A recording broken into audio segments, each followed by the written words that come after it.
Good morning and welcome to yet another session of the NPTEL course, Indian Fiction in English. Today's lecture is titled Postcoloniality and its Challenges, and we hope to be able to ask a few questions, rather enable you to ask a few questions related to the newer kinds of postcolonialities which are challenging the framework of Indian fiction in English itself.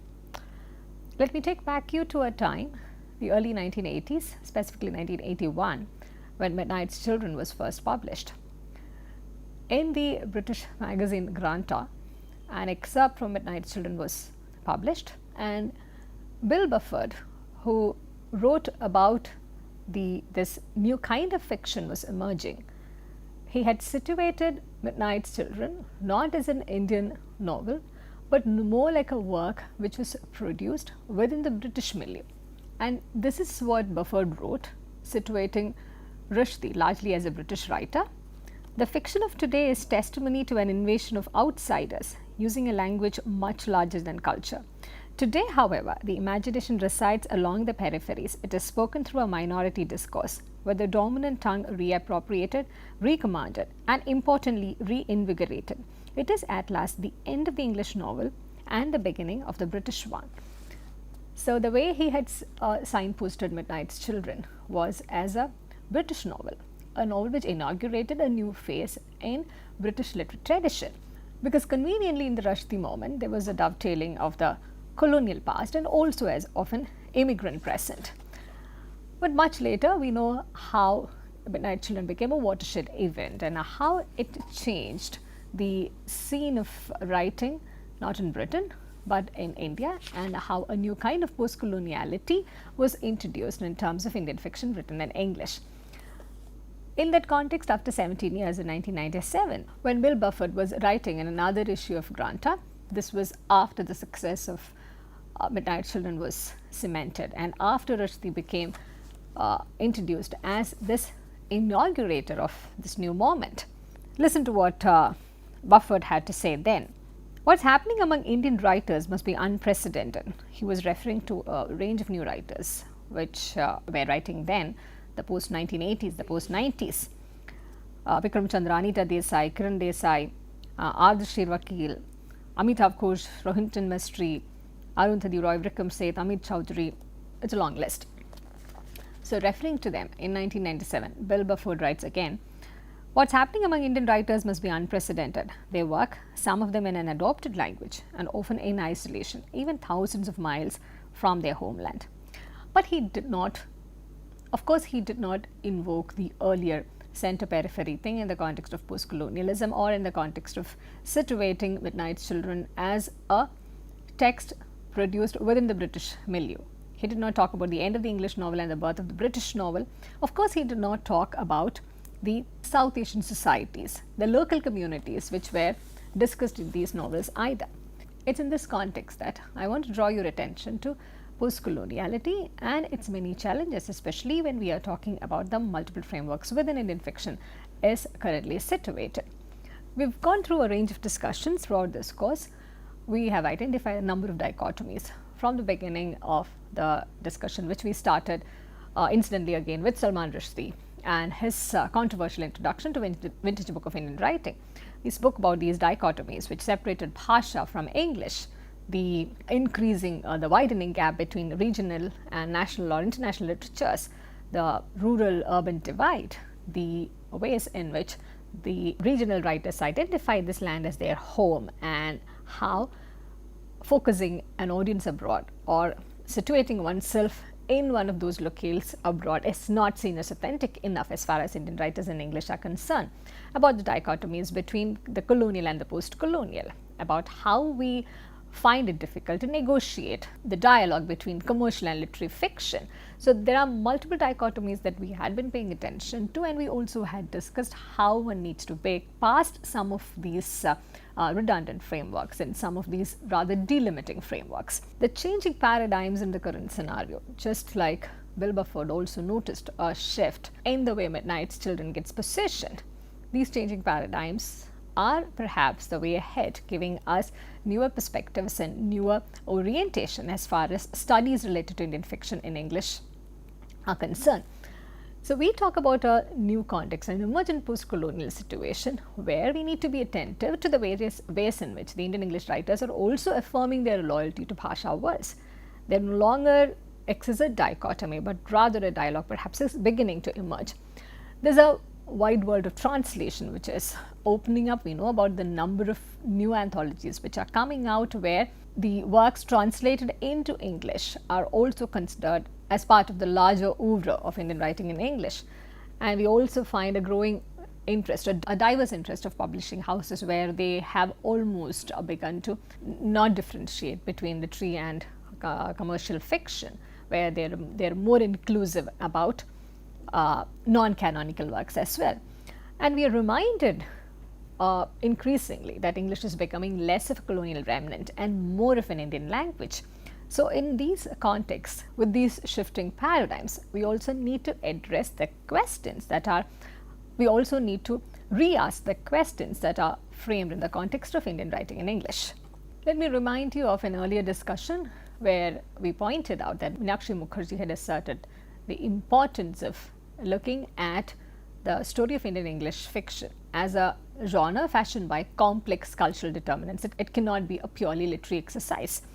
So throughout this course, we had been looking at these various determinants, these various complex cultural determinants which were coming together to shape the story of Indian English fiction. We looked at canonical and non-canonical works. We looked at the different critical sources, the different secondary material which are also aiding the understanding and also even the dissemination of fiction which is produced. We spoke about the growing influence of the market and how a globalized society has given a different kind of an accent and import to Indian fiction in English. We spoke about the role played by various kinds of awards in placing works within different contexts and different institutions.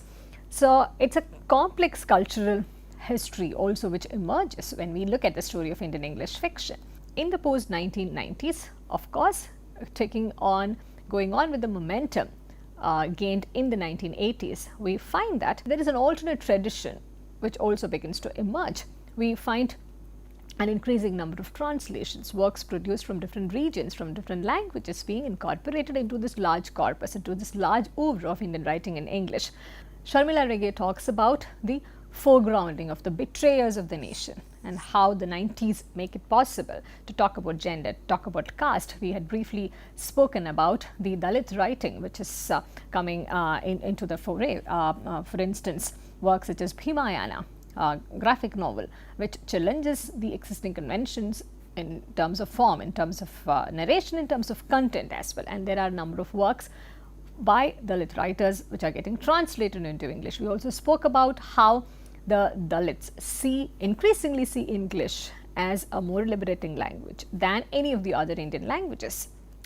Truth Tales is a series of anthology published by Kali for Women, now Zuban, and their objective was to highlight what lies outside the framework of Indo-Anglian writing. And they found a wealth of literature in the regional languages that represented some of the most dynamic trends in Indian writing that had little exposure beyond its region. So we find the region also becoming a major discourse, a major determinant, a major locus in these new discussions in the context of Indian writing in English. And in the context of writing the nation, we find the writings by women challenging the current understanding of the nation and questioning the understanding of the nation. And Taru and Lalita, in their celebrated work, Women Writing in India, they argue that it's important to create a platform, create a context in which women's writing can be read. There are these multiple alternate things which are happening simultaneously.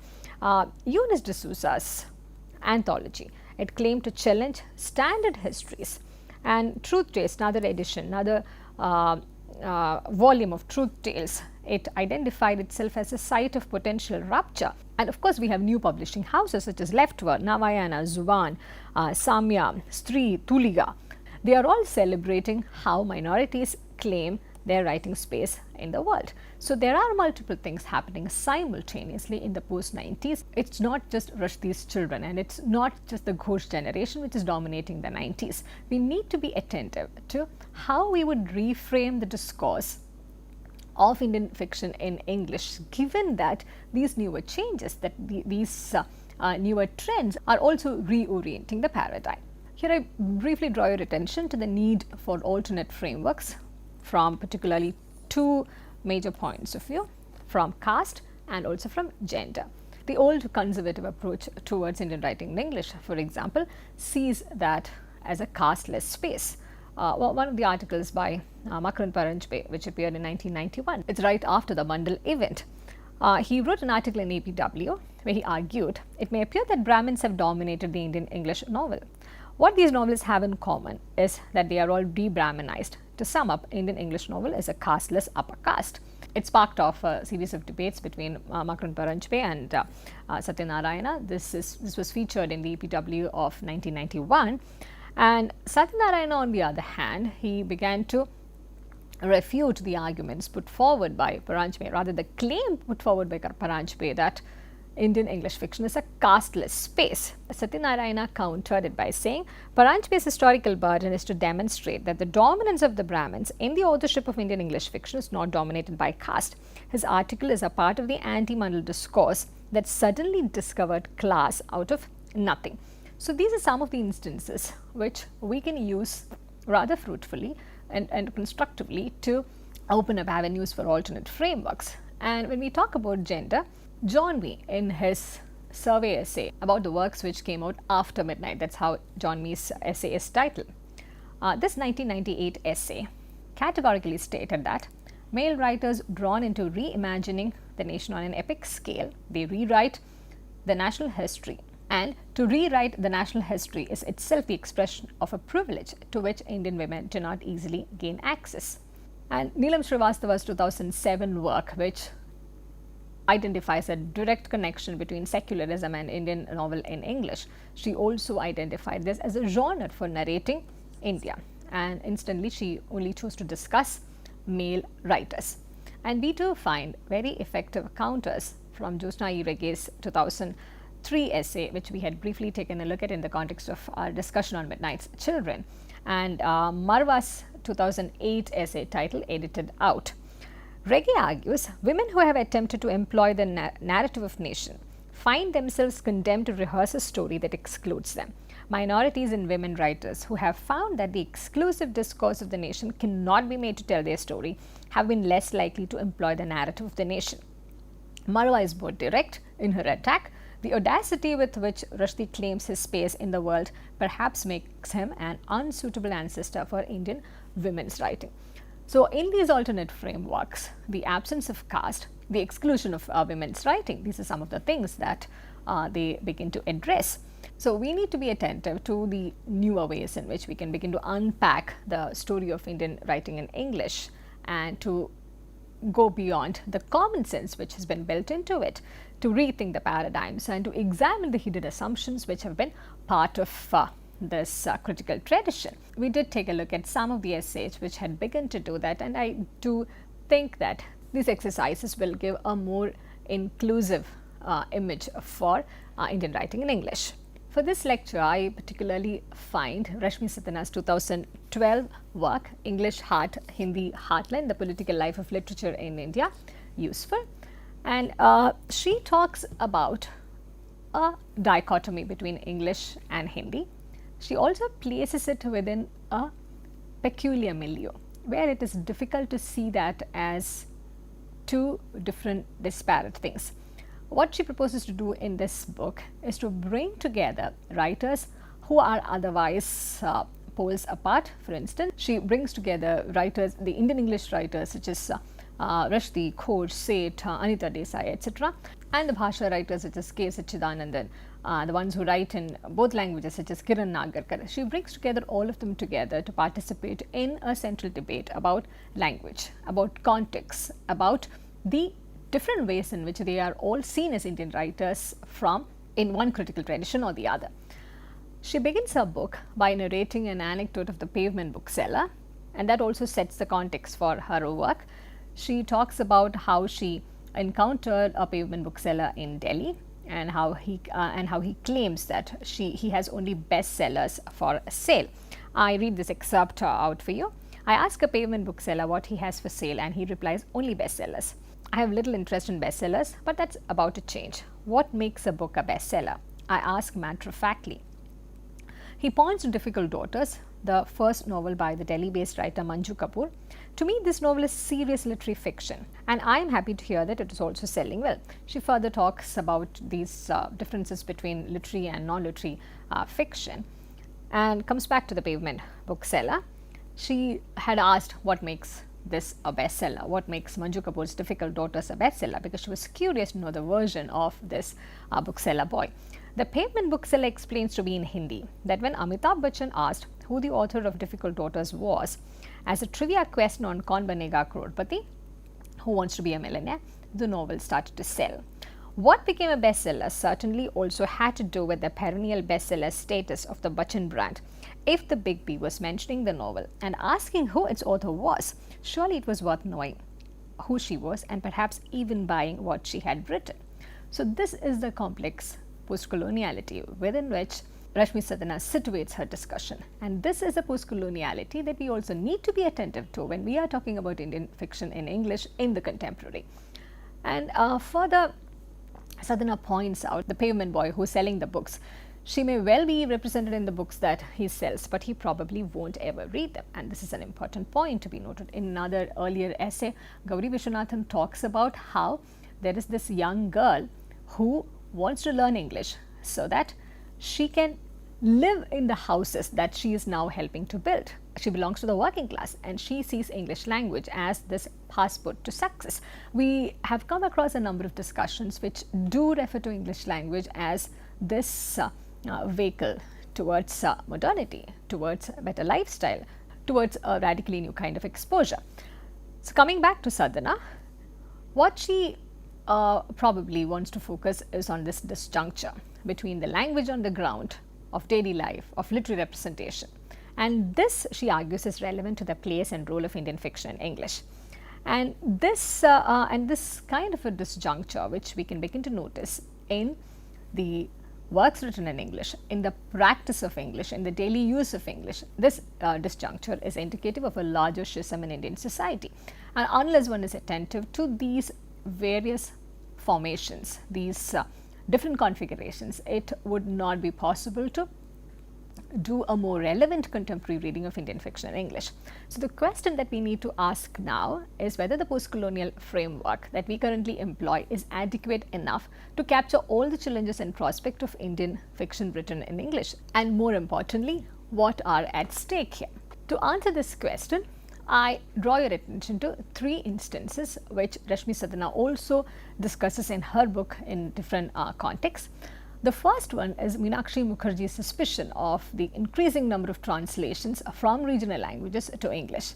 The second is an instance where Arundhati Roy talks about her writing in English for a predominantly non-English speaking milieu. And the third is a much discussed instance, which we also had referred to in one of the earlier sessions. It is Amitabh Kaur's withdrawal of his book from the competition for Commonwealth Prize. So how do these three instances play a significant role in rewriting the paradigms and changing the ways in which Indian English fiction can be read? I'm not necessarily saying that these three instances had magically rewritten the postcolonial framework, but I do believe that these three instances can indicate some of the changes which have already come about, or some of the changes which are imminent. These would serve as indicators for us to change and refine and redefine the current paradigms.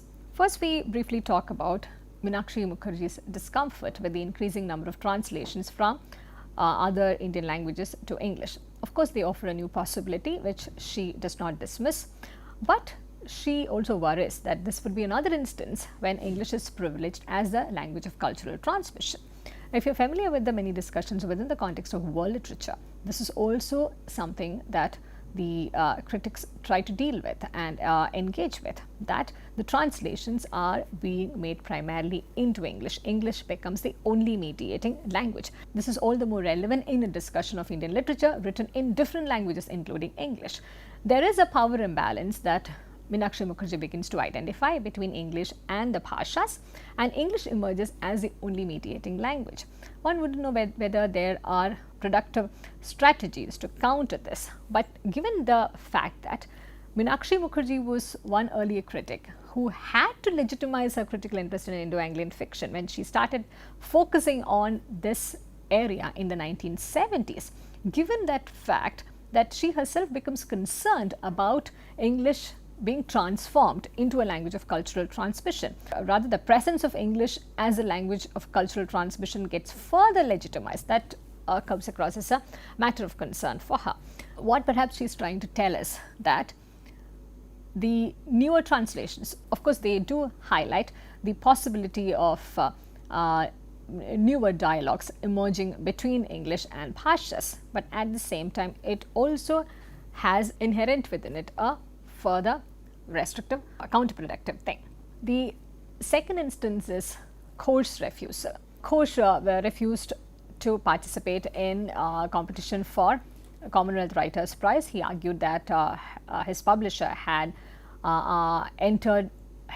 submitted his name without his knowledge. Commonwealth Writers' Prize, by the way, was instituted in 1987.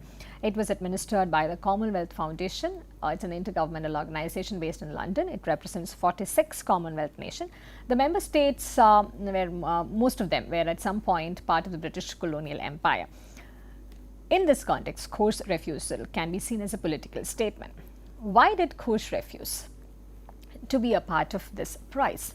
He argued that it was an outdated, hierarchical and imperial mapping of the world.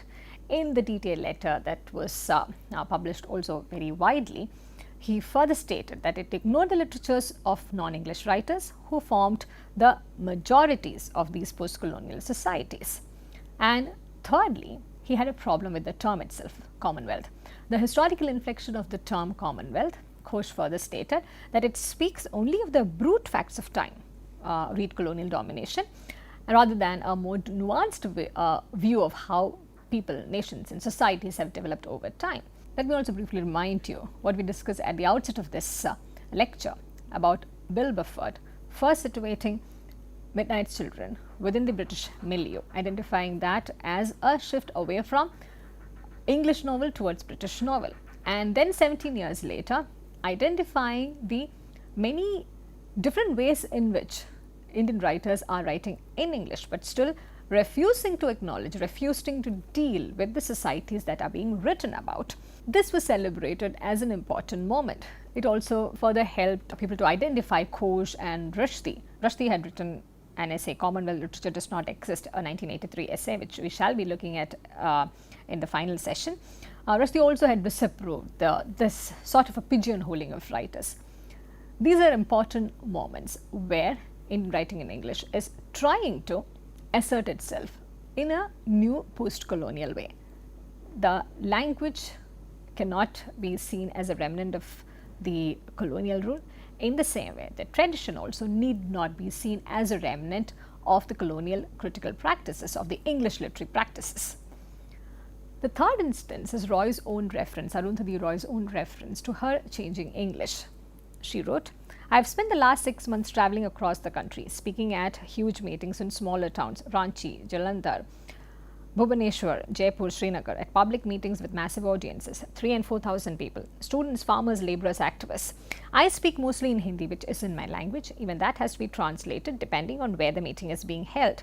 Though I write in English, my writing is immediately translated into Hindi, Telugu, Kannada, Tamil, Bengali, Malayalam, Odia.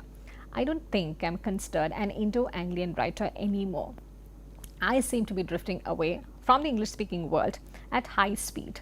My English must be changing. The way I think about language certainly is." Roy has so far written only 2 pieces of fiction that also has ensured a permanent reputation for her as far as Indian fiction in English is concerned, as far as the international audience also is concerned. But this is an important moment where she identifies herself more as someone who is catering to a non-English speaking public. He identifies her use of language as something which would make meaning, which would aid the process of change. It also refers to the kind of activism that she's involved in. So language assumes a different role altogether, and not just a medium which she will use for her fiction. And this move away from the English speaking world is also to be noted. Rashmi Sudhana's argument is that Roy's language is imbricated with place and social activism, and this assertion, this confession from Roy, it also reiterates that the locus of authenticity is in small towns, not just a place, but the causes, the people, yeah, and the have-nots as far as English language is concerned.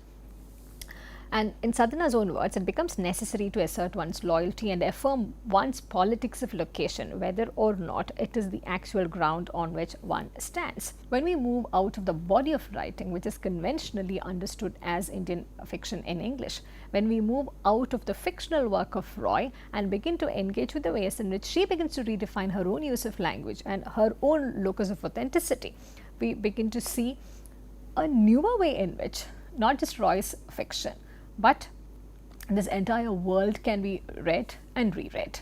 Meenakshi Mukherjee's suspicion towards the increasing number of translations to English, Kaur's refusal of the Commonwealth Prize, and Arundhati Roy identifying the ways in which her own language, her use of language is changing.